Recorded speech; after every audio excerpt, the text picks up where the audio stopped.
Hello guys, how are you. आपका दोस्त हेमंत कुमार झा अपने चैनल पर आपका स्वागत करता है। अगर आप मेरे चैनल पर नए हो तो प्लीज़ सब्सक्राइब करना। अगर आपको मेरा वीडियो पसंद आए तो लाइक अवश्य करना। अपने दोस्तों में ज़्यादा से ज़्यादा शेयर करना।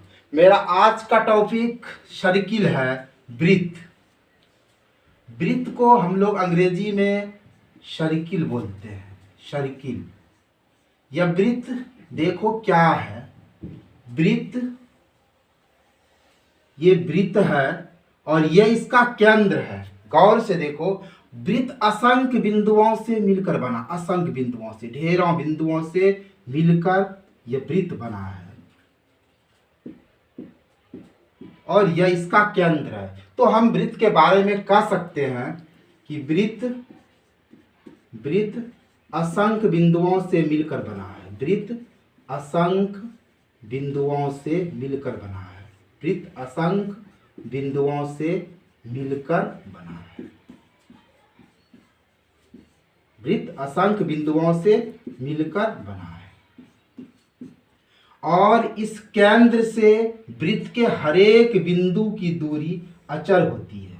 इस केंद्र से हर बिंदु की दूरी अचर है, अर्थात सेम है। हर बिंदु की दूरी, हर बिंदु क्या है? सेम है। तो हम कह सकते हैं कि केंद्र से वृत्त के हरेक बिंदु की दूरी, केंद्र से वृत्त के हरेक बिंदु की दूरी अचर होती है, अर्थात नियत होती है। तो मेरे दोस्त, वृत्त असंख्य बिंदुओं से मिलकर बना है और इस केंद्र से वृत्त के हरेक बिंदु की दूरी सेम है, अचर है, कांस्टेंट है। मेरे दोस्त, अब हम वृत्त में बढ़ने से पहले वृत्त की त्रिज्या समझते हैं कि वृत्त की त्रिज्या क्या है। वृत्त की त्रिज्या क्या है? वृत्त की त्रिज्या क्या है? वृत्त की त्रिज्या को हम ऐसे डिफाइन कर सकते हैं कि केंद्र से परिधि की दूरी, केंद्र से परिधि की दूरी, केंद्र से परिधि की दूरी, केंद्र से परिधि की दूरी त्रिज्या कहलाती है। केंद्र से परिधि की दूरी त्रिज्या कहलाती है। अब देखो, यह वृत्त है, ये इसका केंद्र है, ये परिधि है। तो केंद्र से परिधि की दूरी, जैसे ये ओ केंद्र है, यह ए बिंदु है, तो ओ ए क्या हुआ? त्रिज्या हुआ। और त्रिज्या को हम लोग आर से लिखते हैं, अर्थात रेडियस। अब देखो, हम त्रिज्या को ऐसे भी कह सकते हैं कि यह त्रिज्या व्यास का आधा होता है। त्रिज्या व्यास का आधा होता है, अर्थात आर बराबर d/2। अब आओ हम वृत्त का व्यास समझते हैं कि वृत्त का व्यास क्या है। वृत्त का व्यास क्या है? वृत्त के दोनों सिरे को मिलाने वाली रेखा, वृत्त के दोनों सिरे को मिलाने वाली रेखा, वृत्त के दोनों सिरे को मिलाने वाली रेखा जो केंद्र से होकर गुजरे, जो केंद्र से होकर गुजरे। देखो, वृत्त का व्यास क्या है? वृत्त के दोनों सिरे को मिलाने वाली रेखा जो केंद्र से होकर गुजरे। देखो, यह वृत्त है, यह इसका केंद्र है और यह व्यास है, AB। हम AB को व्यास बोलेंगे, अर्थात हम इसको D बोलेंगे और D बराबर 2R होगा, अर्थात D बराबर 2 गुना त्रिज्या होगा, 2 गुना त्रिज्या होगा। तो व्यास क्या है? वृत्त के दोनों सिरे को मिलाने वाली रेखा जो केंद्र से होकर गुजरे, उसे हम व्यास कहते हैं। मेरे दोस्त, अब हम वृत्त की परिधि पर आते हैं। वृत्त की परिधि, अब वृत्त की परिधि देखो क्या है। ये वृत्त है और ये इसका सेंटर है। वृत्त की परिधि क्या है? वृत्त की लंबाई वृत्त की लंबाई को वृत्त की परिधि कहते हैं, वृत्त की परिधि कहते हैं, वृत्त की परिधि कहते हैं, वृत्त की परिधि कहते हैं। और इसे हम सी से लिखते हैं, परिधि को सी से लिखते हैं। और सी बराबर फार्मूला 2πr होता है। पर सोचो ये सी बराबर 2πr कैसे होता है, आओ हम लोग इस पर चर्चा करते हैं।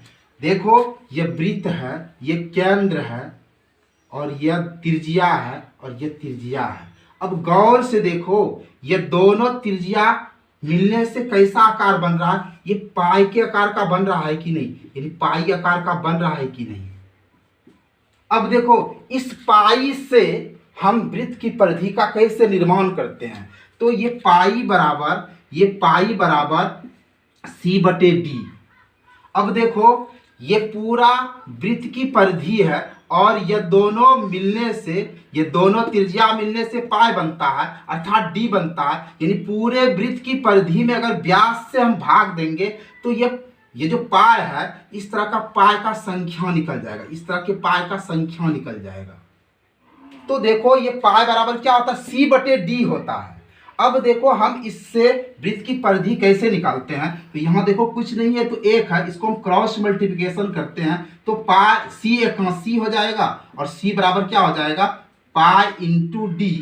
और जैसा कि हमने पढ़ा D बराबर 2R, D बराबर 2R पढ़ा, तो C बराबर पाई तो है, और D के जगह पर क्या लिखे, 2R लिखे, और C बराबर क्या हुआ, 2πr हुआ। तो C बराबर 2πr क्यों होता है, क्योंकि पाई बराबर C/D होता है। और इसको जब हम क्रॉस मल्टीप्लिकेशन किए तो C एकासी हुआ, और पाई गुना D पाई D हुआ, और C बराबर पाई और D बराबर 2R हुआ, और यहाँ देखो इसको गुना किए तो 2πr हुआ। अब देखो ये पाई के बारे में काफी रहस्यमयी चीज है कि पाई क्या है, पाई परिमेय है कि पाई अपरिमेय है, इस पर बहुत सारा विवाद है। अब देखो अगर हम पाई को बोलेंगे तो पाई बोलते हैं अपरिमेय, पाई को हम अपरिमेय बोलते हैं।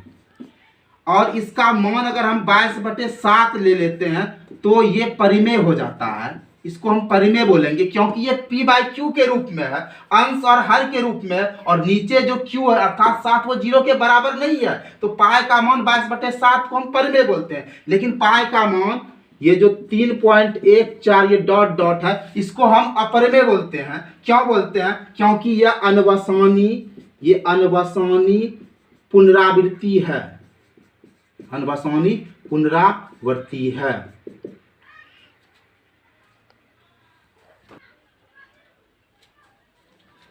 तो माय डियर फ्रेंड, यहाँ पाई को हम अपरिमेय इसलिए बोलते हैं कि ये वैल्यू जो है 3.14 ये क्या है, अनवसानी अनावृत्ति है, अनावृत्ति है। तो मेरे दोस्त इस तरह हमने C बराबर 2πr निकालना सीखा। तो मेरे दोस्त अब हम आते हैं वृत्त के क्षेत्रफल के तरफ, कि वृत्त का क्षेत्रफल हम लोग कैसे निकालेंगे। ऐसे हम लोग वृत्त का क्षेत्रफल क्या पढ़े, πr²। πr² कैसे होता, आइए हम एक वृत्त बनाते हैं। हमने एक वृत्त बनाया, ये इसका केंद्र है, यह इसकी त्रिज्या है, यह इसकी त्रिज्या है। देखो गौर से, ये देखो। अब ये वृत्त जो है द्विविमीय आकृति का है, यानी इसको 2 विमा है। अर्थात जब हम वृत्त का क्षेत्रफल निकालेंगे तो ये लंबाई गुना चौड़ाई होगा। अब ध्यान से देखो, इस वृत्त को हम ऐसे सजा रहे हैं, ऐसे, ये दोनों त्रिज्या को लेते हैं तो ऐसे सजा रहे हैं, ऐसे ऐसे सजा रहे हैं। अब गौर से देखो, यह जो है ना, यह इसका लंबाई बन जाएगा, यह इसका क्या बन जाएगा, लंबाई, यह इसका लंबाई बन जाएगा, और यह इसका क्या बन जाएगा, चौड़ाई। तो अगर इसको अगर हम सजाते हैं तो ये आयत के रूप में बन जाता है, ये आयत के रूप में बन जाएगा, ये आयत के रूप में। और ये इसकी लंबाई हो जाएगी, ये इसकी चौड़ाई, ये लंबाई हो जाएगी और ये चौड़ाई हो जाएगी। अब देखो जब हम इससे आगे बढ़ेंगे, लंबाई गुना चौड़ाई, तो ये लंबाई देखो क्या होगा, ये देखो ये पूरा परिधि से ना ये बना है, ये पूरा परिधि क्या है, ये 2πr है।